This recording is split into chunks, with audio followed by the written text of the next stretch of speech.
They laughed when a young widow bought a rusted combine. Then an engineer read its serial number, and what he found proved every person in that machine shed wrong. A hand-stamped number, hidden under 30 years of rust, was about to prove every person in that machine shed wrong. Nobody laughing that afternoon knew it yet. But one of them was about to lose more sleep over 4 words than he had in the past decade. Let's go back to where it started. It was April of 2024 in Millbrook, Kansas. The lean-to at the back of Otto Renner's property had a dirt floor and a sliding door that hadn't closed all the way in years. Inside it, buried under a wasp nest the size of a dinner plate, sat a combine nobody could remember the last time anyone started. Grass grew up through the header reel. The tires had gone flat sometime in the previous century and simply stayed that way. The rust had eaten so deep into the frame that the auction crew couldn't get a lot sticker to hold, so they sprayed the number directly onto bare metal with a paint can. Kurt Baylor, who had run estate sales in this county for 31 years, read the description off his clipboard in the same flat voice he used for lots nobody expected to move. Vantage Combine, does not run. Sold as, sold where is. No title guarantee on the engine. He looked up. Who'll give me $200 to start? Somebody laughed before a single hand went up. That was Wade Holloway, who owned the equipment dealership 2 miles down Route 9. He leaned toward the man next to him and said, loud enough for the whole row to hear, that somebody ought to just haul the thing to the recycler and save everybody the trouble of pretending. A hand went up anyway. Claire Whitfield, 29 years old, wearing a farm coat 2 sizes too warm for the weather, raised it at $400, and she kept raising it past $600, past $1,000. While half the shed turned to see who was bidding on a pile of rust nobody else wanted. She was not there because she loved old iron. She was there because, 2 days earlier, a loan officer had told her exactly how many weeks she had left before the bank took her farm. And on that particular morning, $400 for something with wheels had started to look less like a gamble and more like the only plan she had. To understand why Claire raised her hand that day, you need to go back to a Tuesday in February of 2022. An ordinary afternoon, the kind that farm country produces by the 100 nobody remembers, until one of them breaks everything. Daniel Whitfield had grown up on this ground, 760 acres of hard red winter wheat, worked by his family since 1961. He learned to steer a tractor sitting on his father's lap before he learned to ride a bike. By the time he married Claire in 2016, he could tell what was wrong with an engine just from the way it sounded from across the yard. That February afternoon, he was clearing a jam in a grain cart auger. It took less than 4 seconds for his sleeve to catch the spinning tow shaft. It's the accident every farm family knows about and never talks about out loud. Fast, final. The kind that turns one Tuesday into the line that splits a life into before and after. Claire was 30. Their daughter, Nora, was 7. Grief in a small town has its own weather. Casseroles showed up on the porch faster than anyone could eat them, and most of the kindness behind them was real. But underneath it ran something quieter, the kind of thing nobody says to your face, only to each other at the co-op over coffee, in the tone people use when they've already decided something on your behalf. She'll sell the ground. She'll move back to Wichita. What choice does she have? Claire sat down with her father, in-law Ray, at the kitchen table that March. Ledgers spread out between them like a map neither of them wanted to read. I want to keep this place running, she said, with your help, for as long as the math holds up. Ray looked at her a long time before he answered. He'd heard his son say almost the exact same words, standing in that same kitchen, more than once. For 2 seasons, it did. Then it stopped. It stopped because of a combine. Daniel had financed it back in 2019 when there were still 2 sets of hands and 2 incomes covering the note. The estate settlement that should have cleared that debt within months instead dragged through probate for nearly a year. A title dispute nobody saw coming, an insurance company that seemed, in Claire's private opinion, allergic to urgency. 2 payments slipped past due in late 2023. Then a third. In early April, 2 men Claire had never met backed a flatbed trailer into her yard. Nora watched from the porch steps, silent, arms wrapped around her knees, as they winched the combine up onto the bed and drove it away. Wade Holloway hadn't done this out of cruelty. He was 46, had built his dealership from nothing over 19 years, and financed his entire inventory through a floor plan agreement with a regional bank that gave him none of the patience he might have wished for Claire. Back in 2011, 2 bad debts had nearly cost him the business. He had learned, the hard way, that sympathy doesn't show up anywhere on a bank's ledger. "I'm sorry it came to this," he told her on the phone that afternoon, and by every account he meant it. "But I've got a floor plan payment due on that machine whether I want it to be or not." "It's not personal. It's my whole harvest, Wade." A pause, long enough to hear him breathe. "I know it is." He didn't offer her a replacement on credit. Her payment history made that impossible under his own contract terms, and he said so plainly. He suggested she talk to the bank about a bridge loan she already had. The answer had been no. Roland Voss had sat behind the loan desk at First Prairie Bank for 22 years. He'd known Daniel since Daniel was a kid showing a lamb at the county fair, dirt still under his fingernails. Roland wasn't the villain here either, just a man doing math that left almost no room to breathe. Claire's operating note stood at $84,000, due September 1st, built on the assumption of a normal harvest sold at fall prices.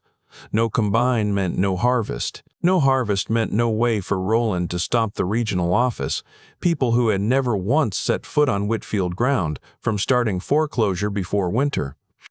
He slid a legal pad across the desk. Numbers worked 3 different ways in his own handwriting. "I can hold them off until August 15th, he told her. "If you can show me a working combine and a real plan to cut this wheat before a storm puts it on the ground. Past that date, my hands get tied by people who've never met you." 10 weeks. Every custom harvest crew within 100 miles was already booked solid. Every rental combine wanted cash up front for the 2 busiest weeks of the entire farming year, the same 2 weeks every other farmer in the county needed the exact same machine. 10 weeks, a bank clock ticking louder every day, and nothing sitting in her machine shed but empty space where a combine used to be. That's the moment that put her in that shed in April, watching a room full of men laugh at a rusted machine nobody else wanted. She just didn't know yet what she was actually buying.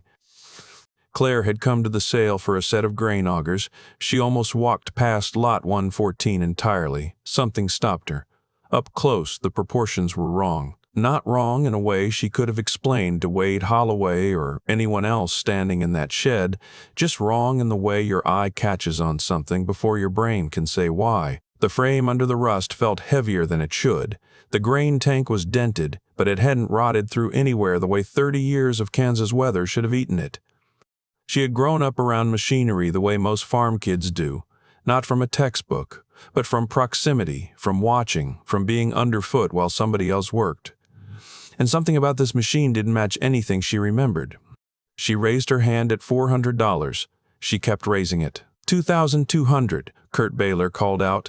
Going once, going twice. Sold to the young lady for $2,200. Wade caught her at the cashier's table before the ink was even dry. "You know what that thing's going to cost you before it ever cuts an acre of wheat?"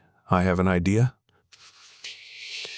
"You'll spend more fixing it than a decent used combine costs outright. I'm not trying to be ugly about it, Claire. I'm trying to save you a summer." "I appreciate that." She meant it, mostly. "But I don't have a summer's worth of money for a decent used combine, so I've got this one instead." He shook his head and walked off toward the trailer sale. By sundown, he'd told at least 2 people that the widow Whitfield had just paid $2,200 for the most expensive pile of scrap metal in Larkspur County. He had no idea how wrong he'd turn out to be. Neither did she, not yet. Curtis Doyle had known Daniel Whitfield since they were 8 years old, chasing each other through drainage ditches on dirt bikes that are probably still rusting in a field somewhere. He'd worked the Whitfield place as hired help for 11 years before Daniel died, and afterward he'd simply kept showing up. Nobody had to ask him twice. 58 years old, divorced, lived alone in a trailer outside town. And he had one specific, unglamorous gift. He could diagnose a mechanical problem by sound alone, sometimes before he'd even touched a wrench. He met the flatbed hauling Claire's new combine into the yard the following Saturday, walked around it twice, hands buried in his coveralls pockets, popped the engine cover, coughed at the cloud of dust that rolled out. "Well, hell, Claire." "That bad?" "Didn't say that," said Hell.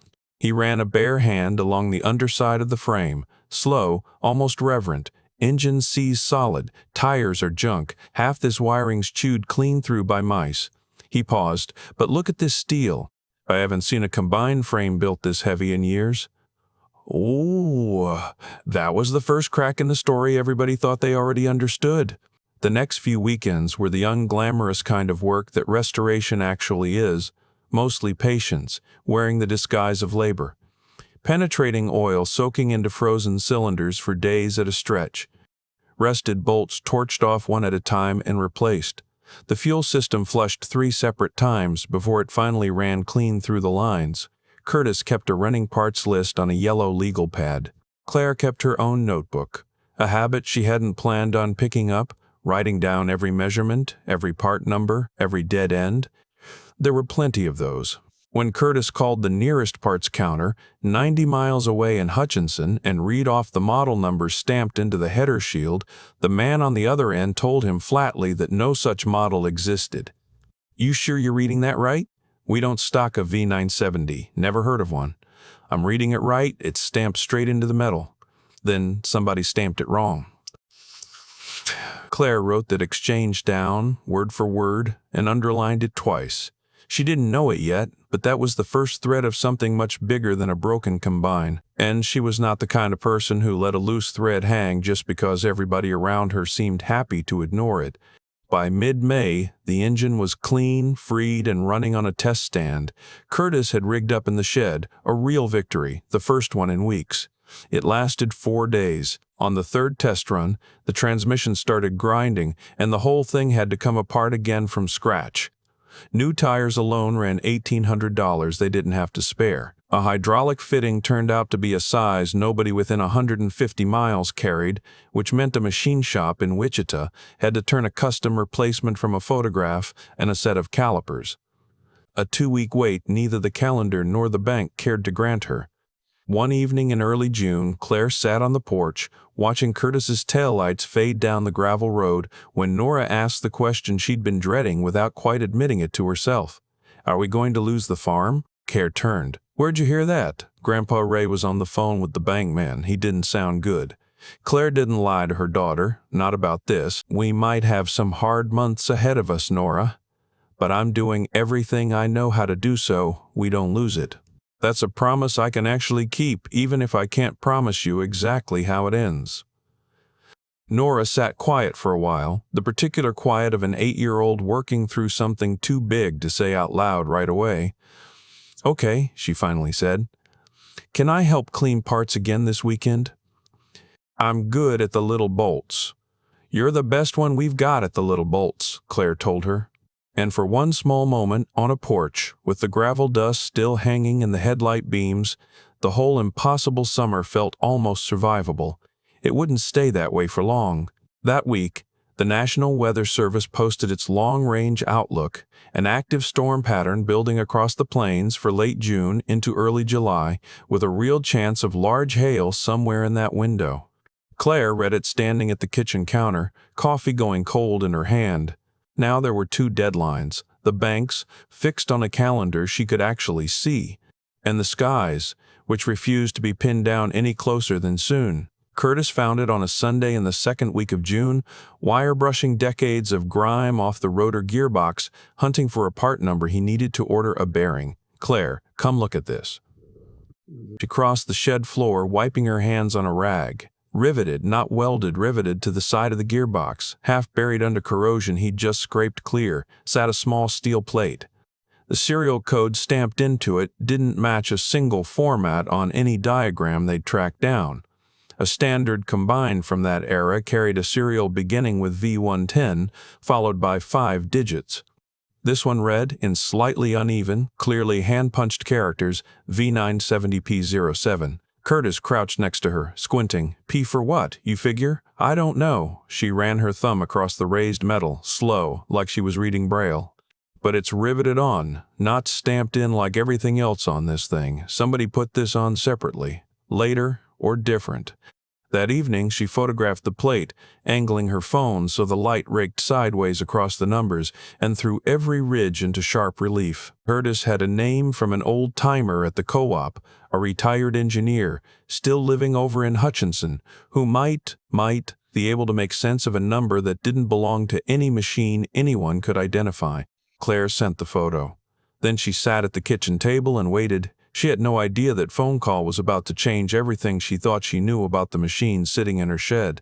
Walter Kowalski was 84 years old, half-deaf in one ear, and had spent 34 years as a design engineer at Vantage Harvest Corporation before the company got swallowed piece by piece into a larger one in the 90s, and eventually stopped existing under its own name at all.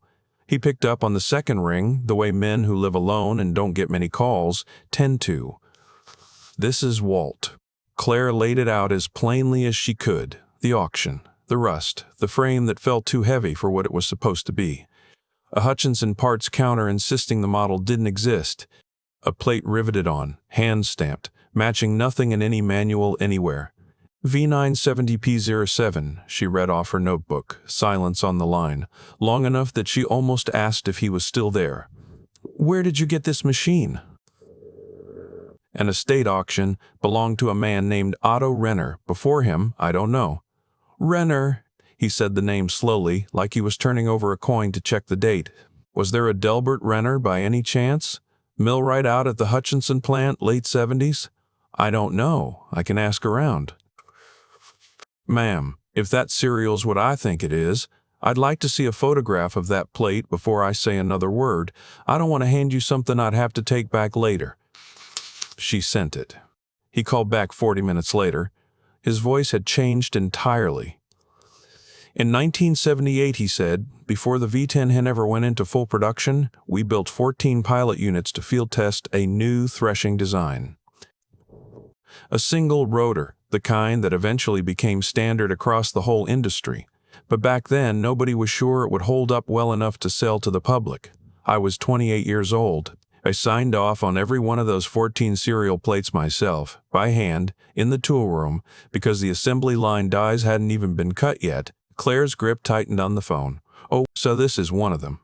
If that number's real, and I can't imagine why anyone would bother faking it, you are describing pilot unit number 7 of 14 ever built. A pause, and when he spoke again, his voice had dropped almost to a whisper. I've wondered, more than once over the years, what became of those machines. Does that make it valuable? To a collector, maybe. Eventually. But that's not what I'd worry about first. He let the silence sit there a moment, an old engineer's habit, letting a thought fully arrive before he spoke it out loud.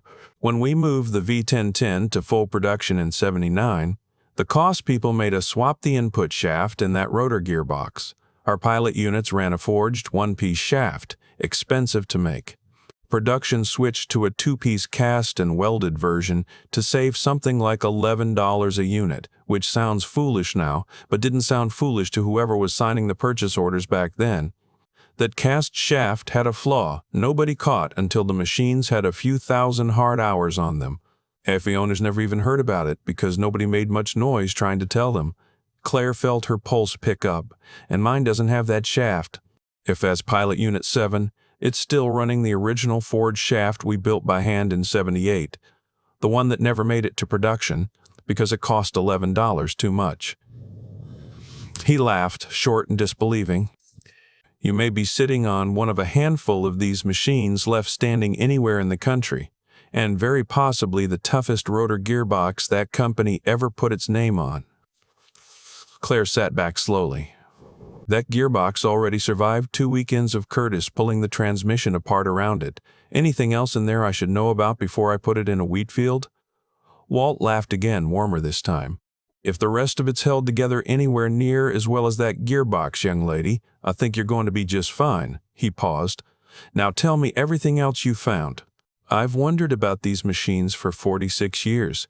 Sounds like I finally get to hear how the story ends. She had no way of knowing it yet, but for Walt, this wasn't just a phone call about an old combine. It was the first piece of unfinished business from his entire career finally coming back around. Word moves through a county with one stoplight, the way water finds low ground, slow at first, then all at once. It didn't take long for the story of the widow's rusted combine to change shape completely.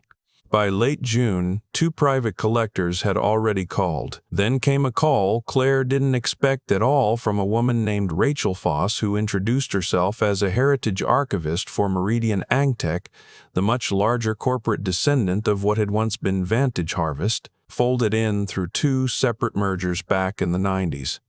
Rachel had found the story on an online forum for old equipment collectors, where Walt, delighted beyond measure to finally have something worth talking about, had posted far more detail than Claire realized he'd shared. "We'd be very interested in acquiring the machine for our corporate heritage collection," Rachel said. "I can offer $15,000, Mrs. Whitfield. We'd handle transport ourselves." $15,000? In the last week of June, that number would have paid off nearly a fifth of the note sitting at First Prairie Bank. In cash. Immediately, no more grease under her fingernails, no more waiting on custom parts from Wichita, no more watching the sky every evening like it owed her an answer. Claire thanked her and said no. "Can I ask why?" Rachel asked, genuinely curious, not offended. "Because I've got 760 acres of wheat that'll be ready to cut inside 2 weeks, and this is the only combine I own that can cut it. I can't sell you the machine before it's finished the one job I bought it to do." She glanced out the kitchen window at the shed. "After harvest, if you still want to talk, I'm listening." "But it's not for sale today, not for any number today." Rachel said she understood. She'd call back in August. Claire hung up the phone and sat in the quiet kitchen a while, turning the decision over in her mind. How easy it would have been to say yes. She thought about the time Daniel had turned down a solid offer on a strip of bottomland from a neighbor, because selling it would have cut off Ray's access to the back 40. She hadn't needed to ask herself what he would have done. She already knew. Gearbox sound, transmission rebuilt, engine running clean. With 11 days left before her own cutting deadline, exactly one thing stood between Claire and a finished harvest: a working grain header, the front attachment that actually cuts the crop. The one that came with Pilot Unit 7 had a crack clean through its main beam. Old damage. The kind Otto Renner had apparently never bothered to fix, choosing instead to park the whole machine under a lean-to and simply walk away from it. Every header dealer within 100 miles was sold out or booked, the same seasonal crunch that had already cost her a rental combined back in May. There was exactly one place in the county known to keep old takeoff headers sitting in a back lot, still bolted to trade, ins nobody had gotten around to parting out. That place belonged to Wade Holloway. She drove out on a Tuesday, Curtis riding shotgun mostly for the company, and found Wade in his service bay, hunched over an invoice with one of his mechanics. "Wade, I need a header. I hear you've got some old trade-ins out back you haven't broken down yet." He looked up, and for a second his face carried the same weary skepticism it had at the auction 2 months earlier. "Claire, I heard about your little discovery. Whole county's heard by now. I'm happy for you, genuinely. But I run a business. Those units out back cost me money just sitting there. I'm not asking for free. I'm asking to buy one." He walked her out to the lot himself. 3 VPN-10 combined sat under a lean-to eerily similar to the one that had sheltered Otto Renner's machine for 20 years. Trade-ins from the past few seasons, and every one of them shared the exact same problem. "Cracked gearboxes," Wade muttered, half to himself, running a hand along the housing of the nearest one. "All 3. Same spot, same crack, every time. I've had these sitting here 2 years because I can't sell a combine with a busted rotor shaft, and the replacement part's been out of production since God knows when." Curtis, quiet up until now, finally spoke. "That's the same defect Walt Kowalski told us about. The cast shaft. There was a fix for it back in '85. Nobody ever really got the word." Wade turned to look at him, then at Claire. "I'm telling you there's a man who helped design that fix," Claire said, "and never once got to see it used. And I'm telling you I need a header off one of these before the week goes down, and I'll pay you fair money for it today."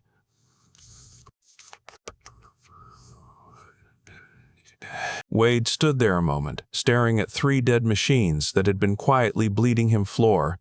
Plan interest for 2 years, machines he'd already written off, in his own head, as worthless.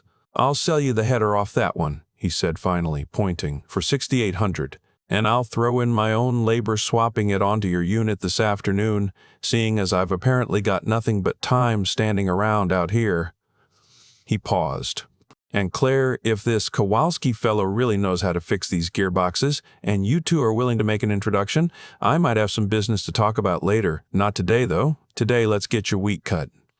It wasn't an apology. Wade Holloway wasn't built for those, but it was the closest thing to respect the moment had room for, and something in both their faces said they each understood that, without needing to put it into words. The forecast that had been a vague worry in early June sharpened in the last days of the month into something specific, a line of severe thunderstorms tracking east across the plains. Capable of golf ball hail and winds past 70 miles an hour expected to reach Larkspur County the night of July 2nd. Claire started cutting on the morning of June 28th. Curtis ran the grain cart.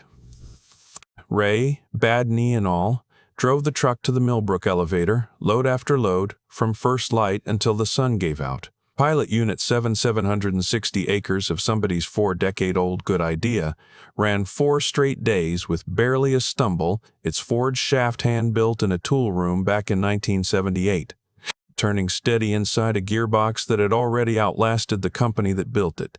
They cut the last field, the back 40 Ray had always loved best. On the afternoon of July 1st, the sky was already building dark and heavy in the west. Claire sat up in the cab watching the header take the last standing stalks, when Nora's voice crackled over the 2-way radio Ray had rigged so his granddaughter could listen in from the truck cab. "Mom, Grandpa says the sky looks bad. Tell Grandpa I see it too, baby. We're almost done." They finished with maybe 90 minutes of daylight left.